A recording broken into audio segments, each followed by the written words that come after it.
Hey there, cats and kitties. I am the Blues Man, Johnny Blues, and with this video, I'll be discussing my thoughts on Series 8, Episode 9 of Doctor Who, Flatline. With many thanks to Howard once again for making it possible for me to check out this episode.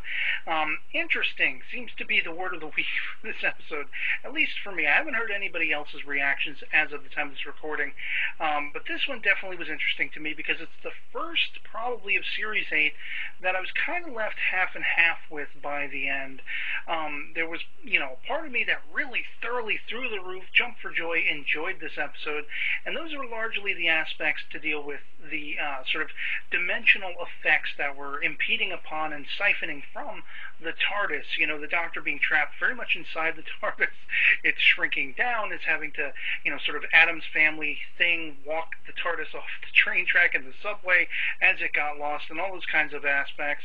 That, to me, was absolutely fascinating. That's why I was glued to my seat, eyes peeled to the screen. Every time we were, dealing with the TARDIS and the Doctor inside it, that was where the fascination lied for me. I think the most part of this episode, this one felt the most closely relatable to maybe like a kid's episode in a way.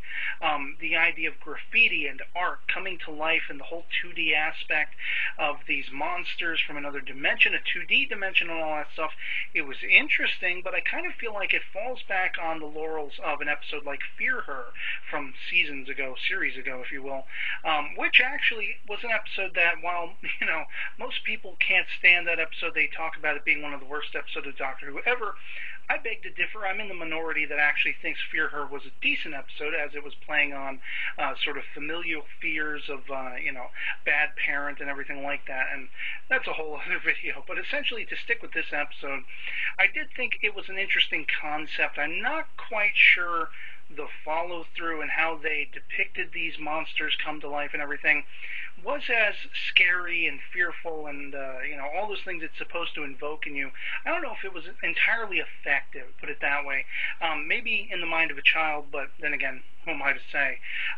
The idea of the dynamic between Clara, Danny, and the Doctor again being on display, where Clara's thoroughly lying and basically the Doctor catches her, I thought that was actually a nice surprise in this episode. I didn't think we were going to get any sort of references to that.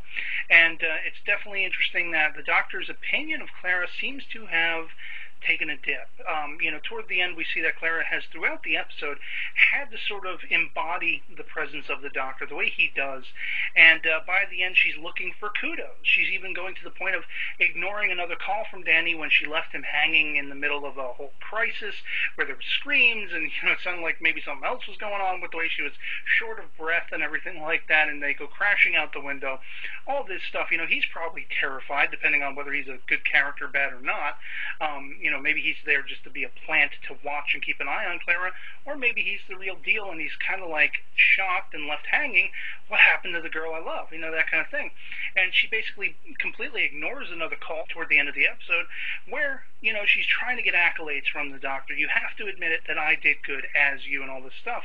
And the Doctor's like, you made an exceptional Doctor, but good had nothing to do with it.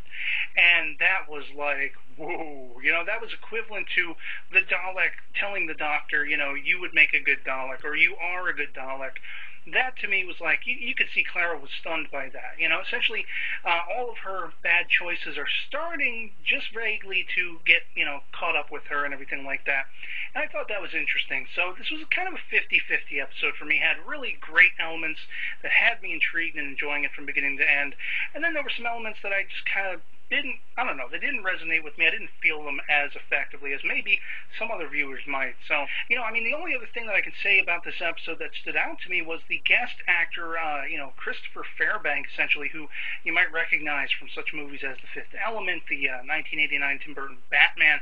Really cool seeing a longtime genre actor appearing in Doctor Who that I don't think, we've seen him in Doctor Who before. Correct me if I'm wrong. But it was really cool that he got to add his graces to Doctor Who overall. Not necessarily in the best of episodes, but still, really cool seeing a familiar face from other works that I'm a fan of.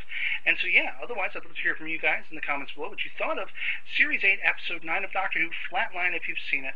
And, yeah, otherwise, that'll be pretty much it for me on this. Hope this video finds you well, and I'll catch y'all later. Peace.